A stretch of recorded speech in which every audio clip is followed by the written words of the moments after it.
It's interesting though, because being a former player yourself, you dealt with the media. So what was that relationship like when you kind of observed them from when you were wearing a uniform? Has that changed over the years? Were you surprised when yourself put on the suit and tie compared to like over the years as far as how the media handles players?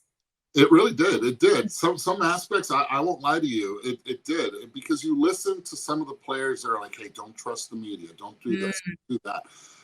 But I also grew up having flown with my father on commercial flights in Major League Baseball, where the Cincinnati Reds back then and a lot of teams would fly commercial.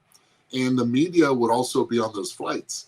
And I used to see that dynamic where the media, you could say the beat writers of that organization had a personal relationship also with the players. You could see them at the hotel bar together, sometimes having conversations, and you didn't have to always say off the record. They knew. Right. They knew. And now it's different. It's different because we have so many outlets. Everybody wants to get the news out there first, even if it's not right. So you have to be careful, but you have to be respectful of the job that they also have to do, and understand that, look, even as a player, we used to get out of the ballpark sometimes at 11:30.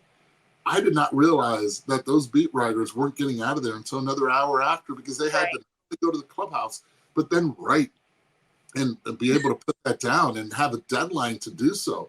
And, so I've learned to have a different appreciation for the media, because I've been doing this now a lot longer than I played in the big leagues. Wow. So it's, Tim Kirchin is one of my big time mentors, and I'm one of the biggest fans of Tim from day one.